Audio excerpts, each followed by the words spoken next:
Good morning, everyone. This morning, we will be discussing managing your admin funds. I see a lot of people in the room, so I'm sure this is a hot topic as you begin to set up your grants. Just a little introduction.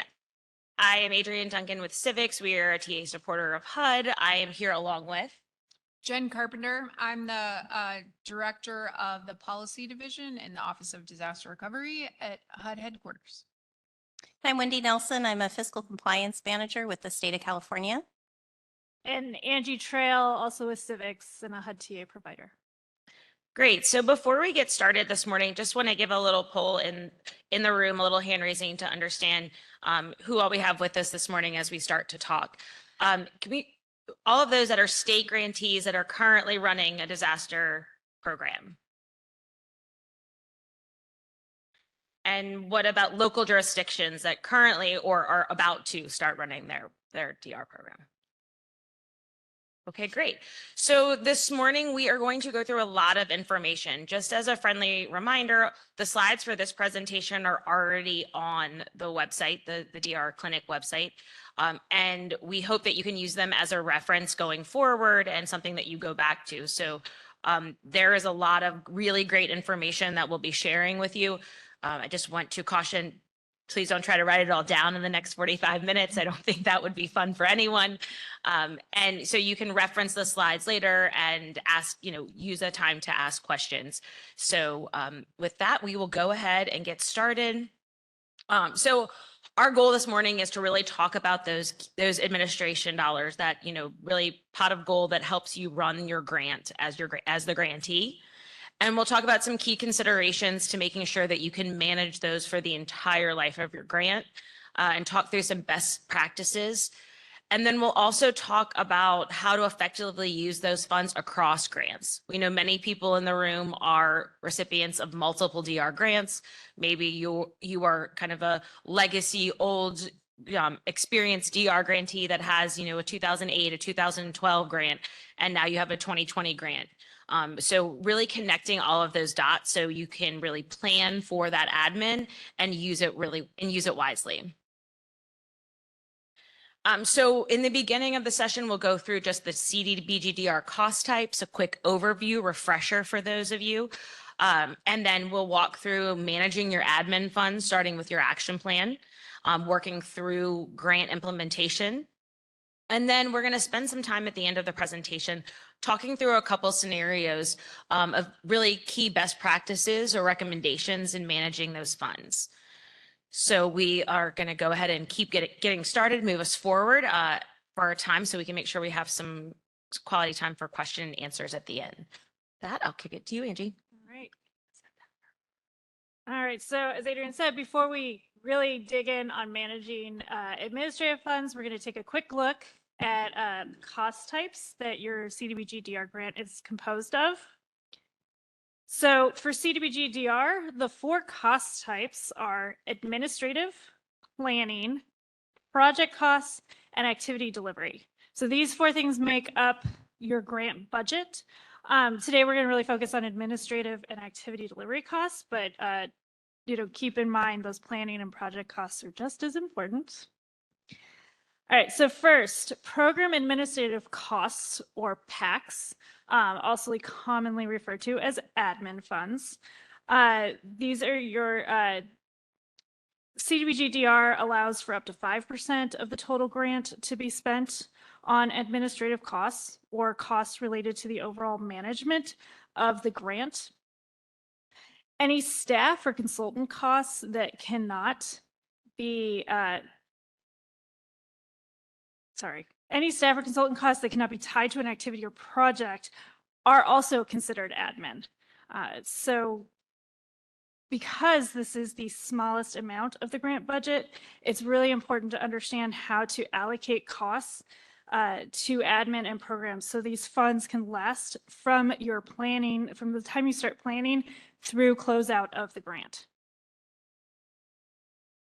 All right. An important distinction for admin with CDBG-DR when comparing it to the CDBG annual program is that administrative funds are primarily intended for grantees Grantees are allowed to provide a portion of admin to subrecipients, but it must be really clearly set out in their agreement how much admin is being provided and for what purpose. And this is because subrecipients managing programs or activities under CDBG-DR, they incur costs for managing the project as part of that project budget. So those costs or that work is related to the project, not the management of the grant itself. All right, so just as some examples of costs related to your administrative budget, again, admin is intended for costs and efforts made by grantee staff or contractors if you have a contractor for grant management, which is going to be time spent on tracking grant expenditures and projections, reporting in DRGR, managing grant level policies, monitoring, and any indirect costs you may have related to the grant. It can also be used for the administrative support from other departments. So legal, HR, accounting, internal audits, those that may provide support on oversight or compliance of the grant itself. So again, so as you can see, these examples are costs related to the overall management of the grant budget and grant compliance. All right, the second most important cost type for DR is activity delivery. And activity delivery costs, or ADCs, are costs for managing and supporting programs your staff and consultants may incur. The ADCs are how you help that 5% admin stretch through that whole grant period. ADCs, though, unlike admin, must be documented as related to an activity and have to be allocated based on direct costs incurred. So, for example, if you have projected your housing staff, their time and salaries to be split between admin and programs, say 20% related to admin work, 20% of their time and their salary to housing programs. When it comes time to actually allocating those costs to from payroll between admin and programs, you have to the split must be based on the actual time worked on each activity. So it has to be based on the actual costs that are documented. And this is because ADCs must meet a national objective, right? So since they're tied as part of the project, the cost charges ADCs to a project must be documented to show that they're eligible for that activity. Right, so some examples of ADC costs, again, where admin is about the overall grant management, ADCs are about programs. An ADC cost for a program or project can include program policy development, setting up project applications and project selection, environmental reviews, and then technical assistance that you provide to your subrecipients, your developers, that helps them deliver on the project that you've set up the agreement for.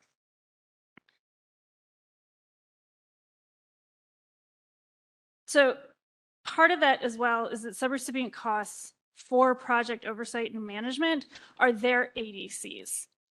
So those costs for subrecipients are directly tied to the project delivery, and they're part of that project budget.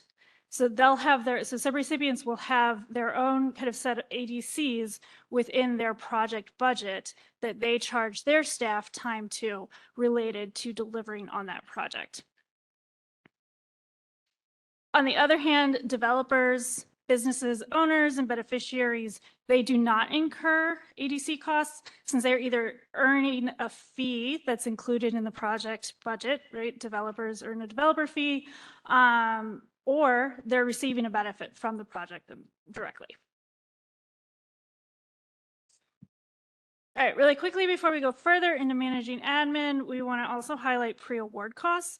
These refer to any type of cost that may be incurred prior to the grant agreement. These can be reimbursed once you have access to your grant funds, but you do need to track and document those costs so you can justify the early expenditures that you've incurred.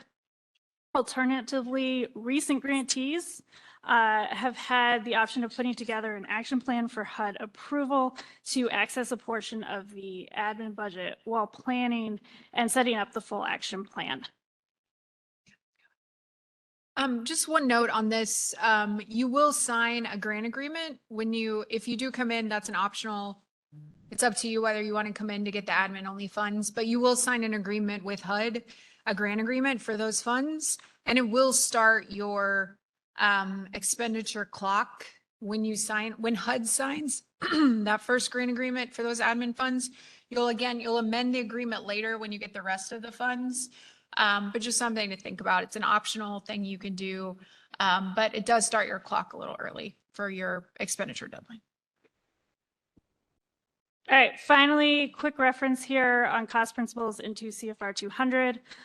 So no matter what the cost type that you're looking at for your grant budget, administrative, activity delivery, planning, or project, you must always make sure the cost is necessary and reasonable for that project or program. Make sure it's allowable for the grant, that it's allocated to the correct budget, and has sufficient documentation to support reimbursing it with those grant funds. All right, and with that, I'm going to pass it to Adrian. So as we've gone through the basic ideas and the cost principles under your DR grant. Now we're going to really talk about how you set it up.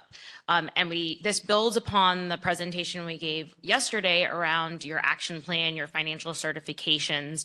This is really talking about taking that to the next level. We talked yesterday about ensuring that your certifications set up how you were managing your costs internally, what systems you had in place, what checks and balances, all of those pieces. And we'll talk about how the funds really fit into that infrastructure today. So really you're looking at preparing, this is kind of a key timeline or steps that you'll walk through that grant process on the administrative funds, really determining, starting with the action plan, who is going to be managing what? What are the roles and responsibilities? We talked about that yesterday as we talked about program launch and who's doing what. But really taking that to, okay, now we know how we tie the action plan, what we put in there, to how we're going to actually set it up in our systems. Each one of you has a different financial system, whether you're at the state level, whether you're at the local level. And so ensuring that you're setting it up to be successful and that the way that your funds are set up in the DRGR then can translate to your own financial system, right? Because you can't pay a vendor, a homeowner, a subrecipient out of DRGR, right? Well, that's only to get from HUD to you, right? And then how are you going to then connect that to pay your subrecipients, your vendors, your homeowners, et cetera, right? Wherever you're paying funds out. So ensuring that you've got all of that set up and that you're forecasting it, right? As we said, this is 5% of your grant that we're going to be talking about today that has to last the longest of the entire, once you sign that grant agreement, once that date triggers, right? So you are looking at how to make these funds last to make sure that you have the ability to close out your grants with HUD.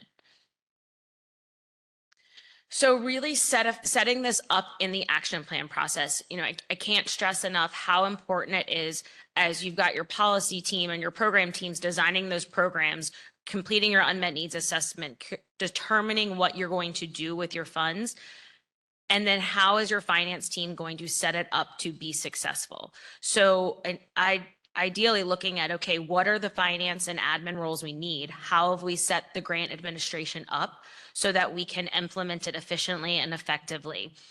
How are we setting our policies and procedures to track our admin? How are we looking at it over the course of 6 years, right? And making sure that you've got all of those pieces together.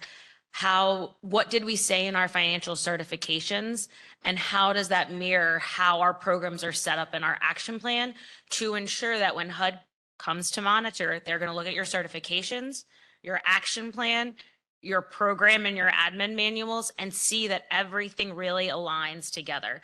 So taking that time up front is critical. I think you'll hear from Wendy in a little bit from the state of California, how critical it is to set that up on the front end so you're not backtracking and making sure you're reconciling as you're implementing programs to make sure everything aligns up. And then the last piece, and we'll talk about this more this morning, is timekeeping.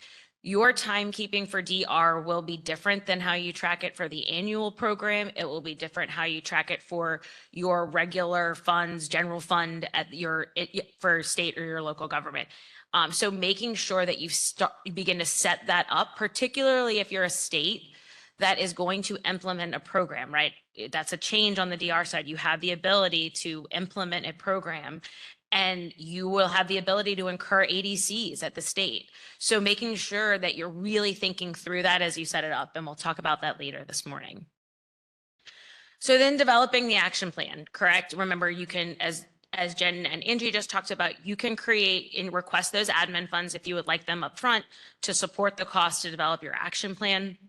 And then really determining what those roles will be, who will be doing those items, and estimating program budgets and how much do you think will be ADCs, how much do you think will be managed at the state or at the grantee level, at your subrecipient level, really thinking through all that to create some budgets and some tools that we'll talk about to ensure you can track all of those items.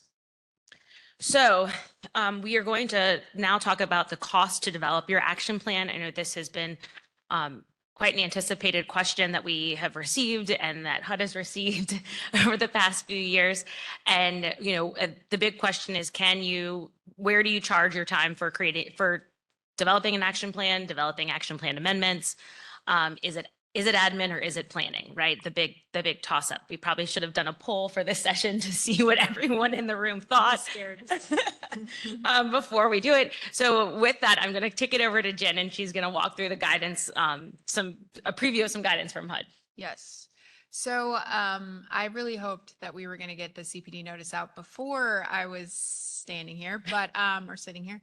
But we didn't quite make it. It's coming soon. We did get an okay to release the guidance that everyone internally has agreed to. So that's what's on these slides. And then, probably within a month or so, we'll have that CPD notice out. You can still look at 1307. Basically, that CPD notice is for the annual program. And we have taken that, we've updated it for DR. We have a lot of DR specific examples in there just to help with the guidance. So you'll be seeing that soon.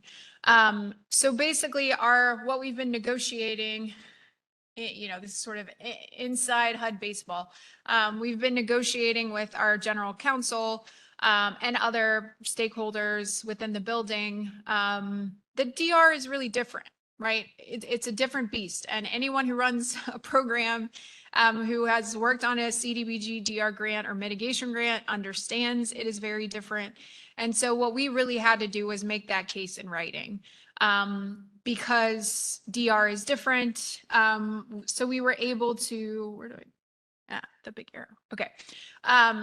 So we couldn't get all the costs to develop your action plan included as admin or included as planning. But we did get some. So here's kind of where we end up splitting. There was some costs that our partners felt very, very strongly were general administrative costs that have to be considered admin. And that's this list right here. So any of your outreach that you have to do to local citizens, your citizen participation and public comment, those are the same kind of things folks would do in the annual program. And then costs related to your fair housing services, costs for other activities designed for AFFH, some enforcement costs can be activity delivery costs. So that's kind of a balance you'll want to see. Preparing program budgets that Adrian was mentioning, that kind of thing, again, similar to the regular program. So those are going to be administrative costs. But here's where we won, or I consider it a win. These are the specific costs that you can charge to planning. And our whole goal behind this is we know Congress puts in the appropriation that there's a 5% admin cap. There's nothing we can do about that. when Congress puts that in the law. We're stuck with 5%. So what we want to try to do in presentations like this is try to help you really think about how you're allocating those costs to get the biggest bang for the buck, right? And that's a lot of what they're talking about around activity delivery costs and admin. But this is also a way we hope that will help. So the costs of doing data gathering, analysis, and developing things like your impact and unmet needs assessment, your mitigation needs assessment for these 2020 to 2022 grants, also your CDBG mid grants, and your fair housing assessments. So this is really when you're getting into the data. So you're gathering that data, you're analyzing it, and you're creating these assessments. Those costs can be allocated towards planning. Now, to do that, you have to have records, right? And so you have to be able to track that costs, those costs. And so I realize that that's an extra step. Some folks might not be doing that. You know, we wanted to release this guidance so you can really be thinking about how are you doing it now? And is there a way that you could easily start tracking these costs separately so that you could charge them to planning and just ease yourself a little bit of those 5% admin.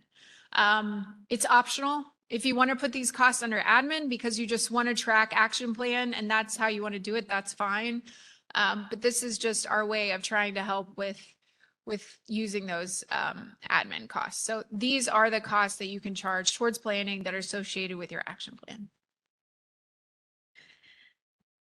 Thanks. So as we continue on, right, you've written your action plan, you've decided how you're going to charge that action plan, you've decided how you're going to set up your your grant, your programs, everything.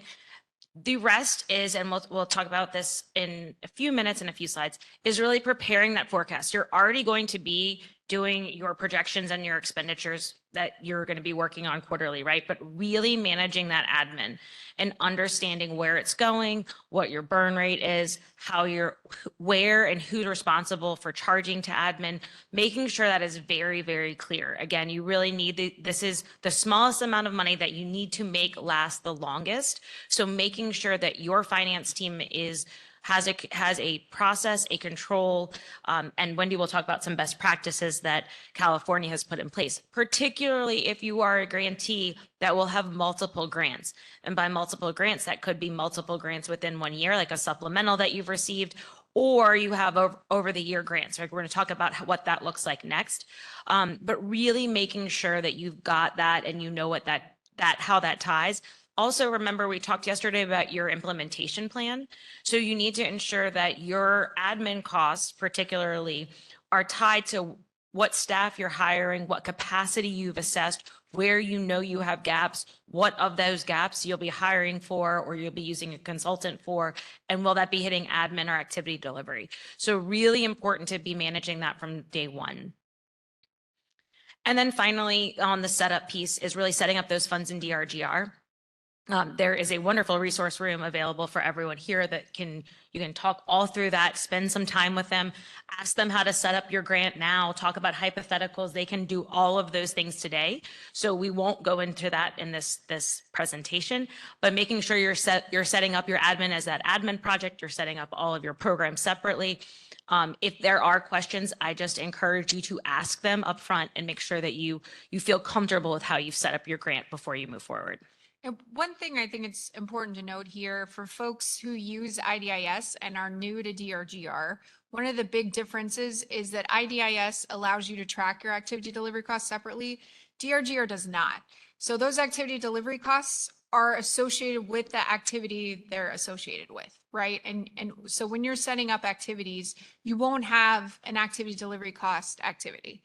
That will just, if you're running a rehab program, that goes with the activity delivery costs associated with rehab go in your rehab activity. So that's another thing we'll cover in the CPD notice that's coming out, but I just wanted to stress that for any of our new folks who are used to IDIS. Great. And with that, I am going to kick it over to Wendy, right? Or continue? Correct. Sorry. We're talking about this again. Yep. Okay. So second big discussion item today. First was planning or admin, the big question in the room. And the second is really managing the admin for multiple allocations. And this because, as you heard Tennille in the kickoff meeting, just talk about the vast number of grants, the dollar amount, the vast number of grantees that are out there. That means that the majority of people that are in this room, some of you may be first-time grantees, but the majority of you have had a DR grant before, and you may have a DR grant again. And so HUD has taken some steps to really look at how can we streamline that admin. We know, remember, I think this will be the third time I've said it, 5% has to last the longest for your grant. So HUD has taken some steps over in the past few Federal Register notices to ensure that we are maximizing the flexibility of how you can use your admin between multiple grants. So this slide outlines it. I'm going to actually just skip over to this slide because this is much cleaner to see it in a chart, and kick it over to Jen, and she's going to walk you through because there's some really unique items that you need to take away to ensure that you're tracking it correctly. Yeah, so we call this admin interchangeability. And we are releasing some guidance on this soon. We have some new provisions in the newest laws we've been given, and we want to address that. But the easiest way to think about this, part of this comes from, again, it comes from Congress in the appropriations where they give us the CDBG-DR funding. They put these provisions in there. So unfortunately, it's a great provision, but unfortunately, when they first did it, they made it really, really specific, and that can make it a little bit difficult. So that's why we kind of split it out in a grant year to make it a little bit easier to understand. If you just have a CDBG-DR grant prior to 2015, your admin for that grant can only be used for that grant. If you have a CDBG-DR grant between 2015 and 2019, and no other year, you can use your CDBG-DR funds across those grants interchangeably, and also for any future DR grant you get. You can use it interchangeably. So that was the language in the law that was just really, really very specific. So it's those specific disaster years, and then any future grant, you can use it interchangeably. And then the newest provision and the newest laws we've gotten, they actually did it much better. So I wish they had done this prior, but the language in the newest law says if you get a grant for a disaster in 2020, 2021, or 2022, you can use your admin for any grant you get in the future and any prior grant you received. So that's what we like. That's a lot easier to understand and be able to track. But that earlier provision is just for the future grants. So just depending on where you fall, those rules will apply to you. So for folks who have a 2015 grant and a 22 grant, you kind of get the best of both worlds. But if you just have a 2015 to 2019 grant, you'll follow that requirement. All right. So as I'm sure everyone's running all of the dates and numbers in their head, trying to figure out where they fall on this chart. But there will be, time for question and answer, or talk to your HUD field office or your HUD rep to really clarify that, to make sure that you're charging it correctly. And excuse me. So with that, I'm going to kick it over to Wendy, and she's going to take us through monitoring during the admin grant. Great, thank you. So there's a couple of really key steps that you want to take in monitoring your admin funds. The first step you want to take is that collaboration within your organization. So you really want to connect with other departments or other groups in your organization to set a system up that can capture the funds appropriately between your admin and your activity delivery. In California, we associate those costs all the way back to that activity number in DRGR. We have a coding system that carries itself through all of the systems that we use, our grant management system, our timekeeping system, our state financial system of record. So we're able to tie those costs, and we do that through that coding system. The other thing that you're going to want to do, and again, this really starts when you're developing your action plan and looking at your capacity to do the grant, is you want to review your staffing. What staffing do you need? But you also need to look at what type of work those staff are going to be performing. So for example, if the staff person is going to be taking on more administrative tasks, then you can really look at that, look at which staff will be charging to the grant and for how long, and that helps you project your administrative costs. You'll do this continuously through the entire performance period of the grant. You're constantly going to be looking at these numbers, reconciling, see if your projections match what is actually happening, and assess what you need to do from there. Again, you really want to leverage how you are capturing and drawing down those funds. We can't say strongly enough, 5% goes really quickly. So you really want to really engage with staff, train staff, create tools so that they know how to capture that time and report that time. And then that will put you in a better position to leverage those funds. Really make sure you coordinate with your finance teams, make sure you coordinate with your program teams, and that will really help you right up front get in a really good position to be tracking the funds, reconciling the funds, and just making sure that you're leveraging that 5%.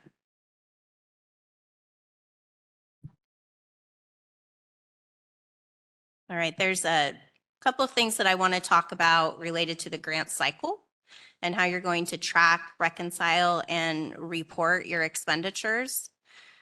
Really start when you're developing that action plan, you're going to develop your budget, but you're also going to be developing, your capacity assessments, looking at what staff you need. That all ties to money, right? So you're going to be forecasting and projecting how long those funds are going to last. So we project the admin funds. How long will those admin funds last? We project our activity delivery funds down to the program level, and then that we kind of drill down further in the grant cycle.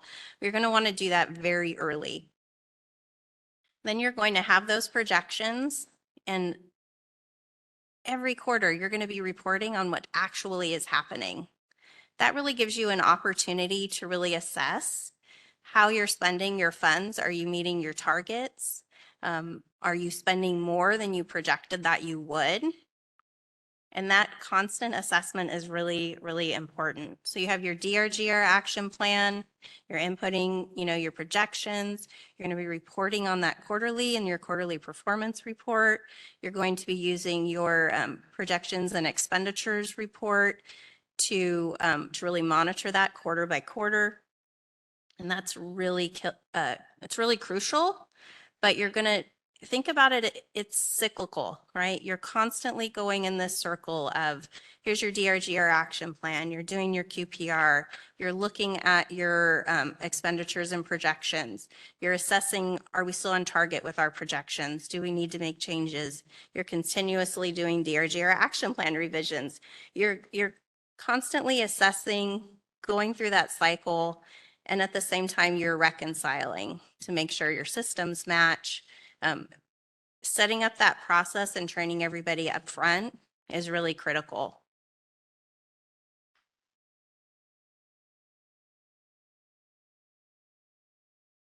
All right, so the next slide that we're going to go through is we wanted to talk a little bit about a scenario, managing your time and timekeeping for CDBG-DR. And again, I started to touch on that a little bit with your timekeeping system. And I'm going to pass that over to Angie. All right, so for timekeeping, right, DRGR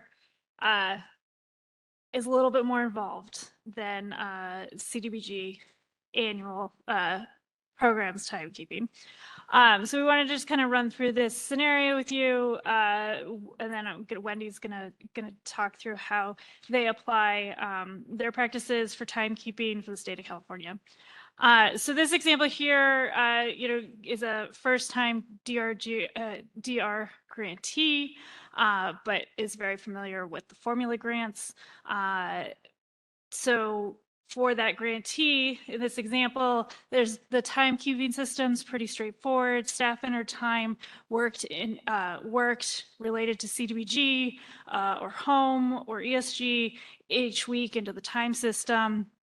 Finance reviews the time reported and moves those payroll costs to the appropriate grant account, hitting the admin for each grant as appropriate. But for DR, the grant's going to include 2 housing programs and an infrastructure project. Well, what does that mean? So where staff have typically worked on one specific grant, very likely on the annual side, they charge time to admin on that one grant. That's been really, a simple process. They don't typically on the annual side include details about how time was spent each day within that time card report.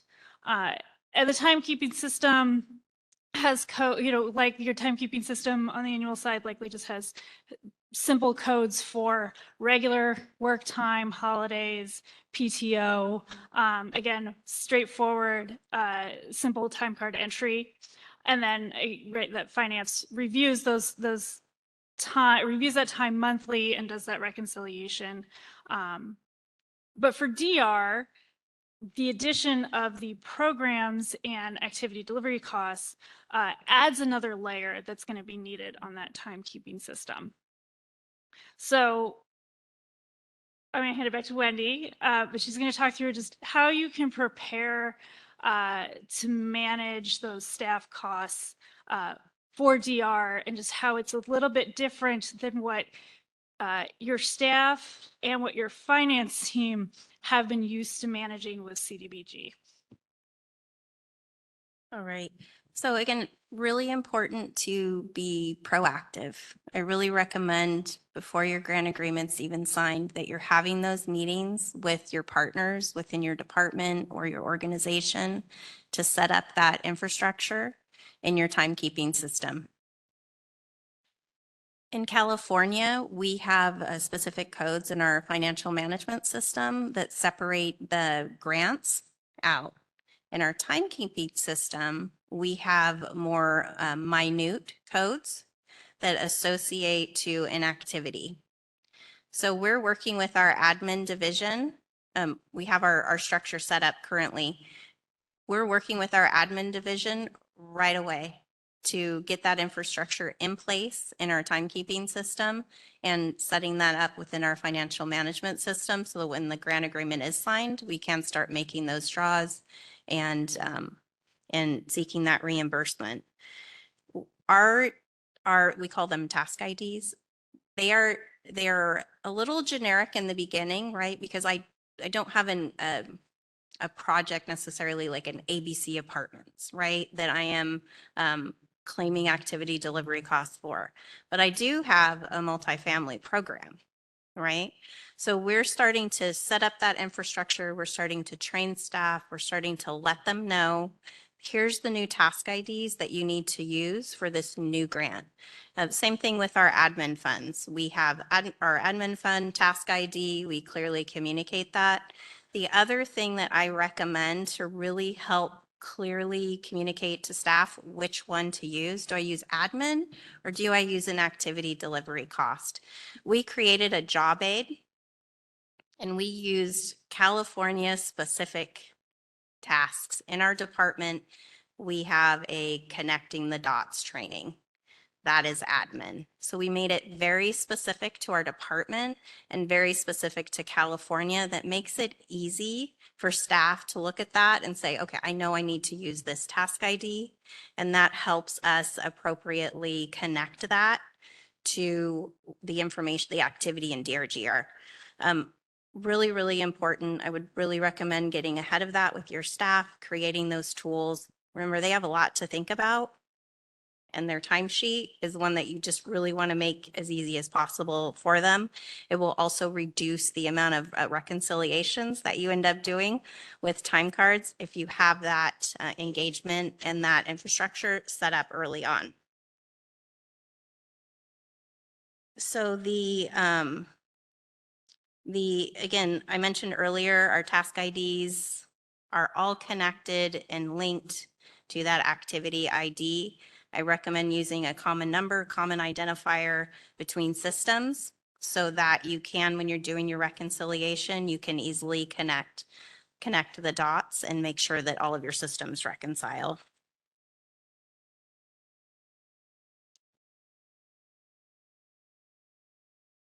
All right, some of the key things that you want to ask with activity delivery costs and admin is, what tasks does the time or cost relate to the most? Again, is it that general training that your department provides? Is it more, the grant management, the oversight? Is it program management and development? Is it about your multifamily program? Is the activity related to how you are supporting or coordinating on a project? Then you want to look at, what was the outcome or deliverable of the time? Does that translate to admin or does it translate to activity delivery? Really, really important. And again, any tools that you can provide your staff are really important. You can also provide that information to your partners in the department. There'll be a lot of questions because this is very different than what their experience has been with your other programs. And then you want to look at how you're recording and documenting the time. Again, in California, we have a specific task ID in our system that ties eventually to a specific project. So we have it very well documented. I spent 2 hours. I worked on ABC apartments. And that link is really, really, really, really important. And remember, if the time is not documented, it automatically defaults to admin. So really create the infrastructure, but document the time that the staff are engaged with your projects, your programs to really support the activity delivery costs, because you only have 5% of your admin funds. So you really want to think about how to extend that for the full performance period, the full grant period. And I'll just add here, I know this isn't the piece that anybody is, or a few people, I'll say, are really eager to work on. I know the pressure is on for you guys to get your programs stood up and get, dollars out to the communities. However, this is really critical in terms of managing that grant.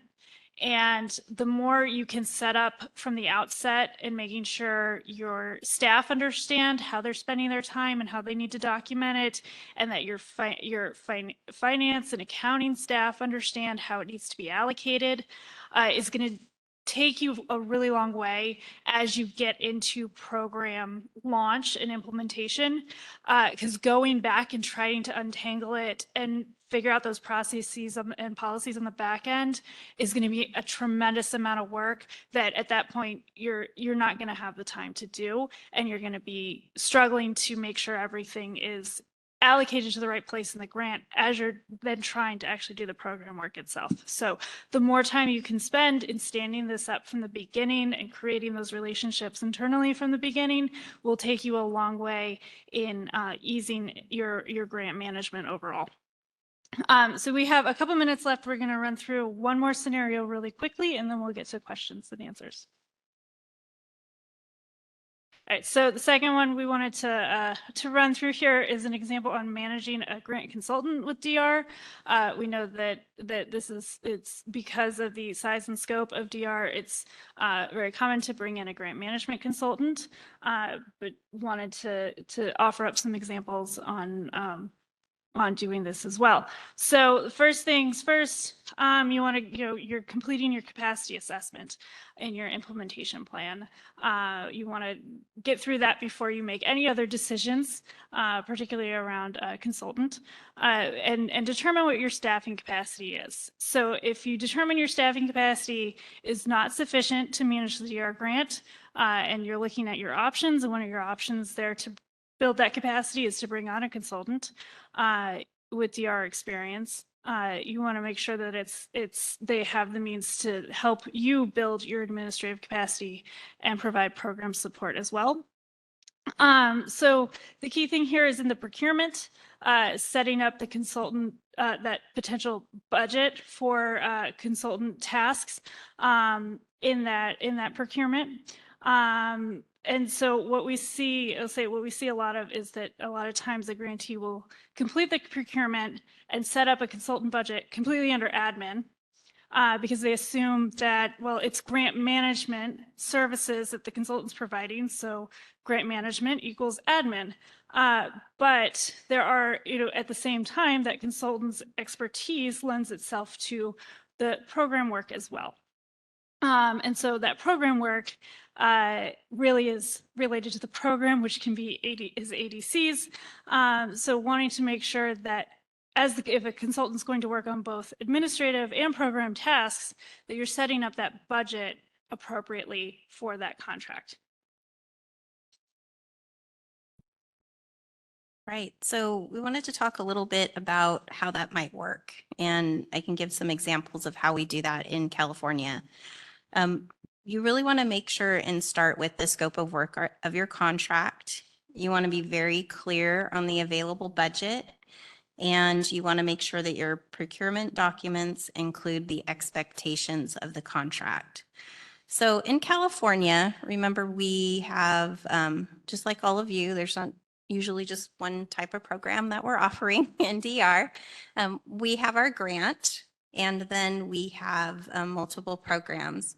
So we are budgeting also across several grants within the same contract. So we have a budgeting tool where we are able to take, we take actually all of our expenses, but we're able to take the budget in the contract that we're proposing, and we have that broken out by program.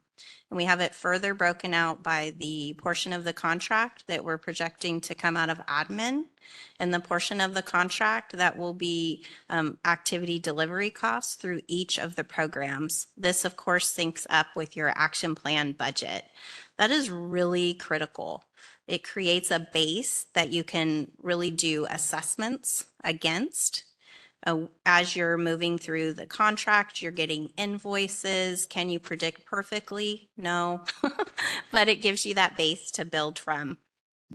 We collect very detailed invoices with crosswalks. It's really important that when you're receiving information from your contractor, that what you're receiving is telling you, is it admin? Is it activity delivery costs? For which grant? For which program? For which activity? Who performed the tasks? You're getting, and it's really important that you get that documentation to support those costs. You also want to, again, track the expenditures that are coming in.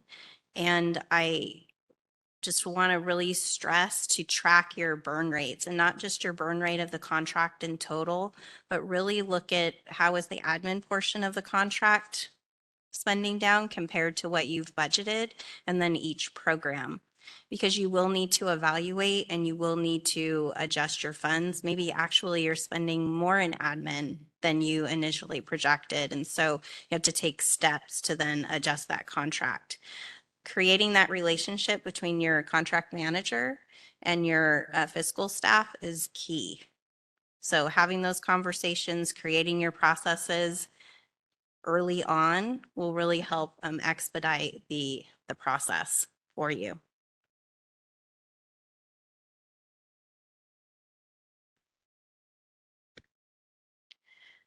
So the documentation for staff time, again, we for those contracts, again, the documentation is so key. You really do need to know who's performing the activities, what activities are they performing?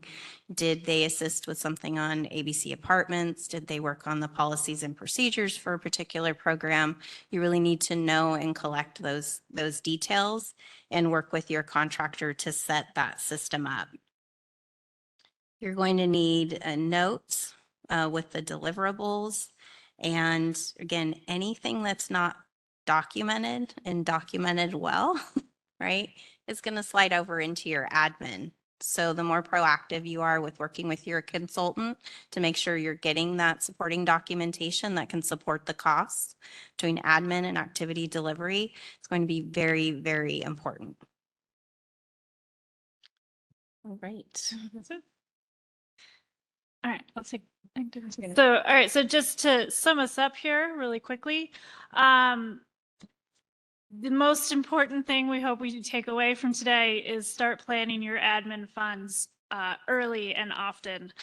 So just as much as you're currently planning out your program budgets and your timing for your programs, plan out that admin right along with it. And build those internal relationships.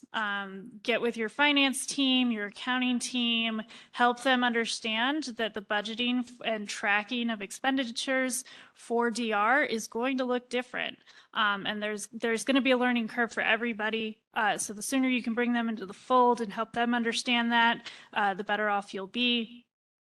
And then same thing with your staff directly working on the program, setting up that timekeeping process, building out those tools, training them on how to accurately allocate their time and track their time, so that they know what they're, how they're reporting on their time related to DR is going to be accurately allocated within the budget in your financial system, which will then be accurately allocated into DRGR from the get-go, or at least as early on as possible. So that's less reconciliation for you to do later on.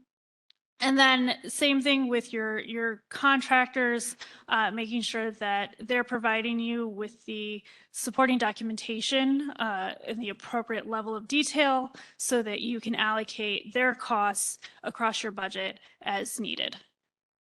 All right, so with that, I think we get to move into your questions and answers. All right, any questions on how to document and administrate your administrative funds? Questions? This is important too. You too?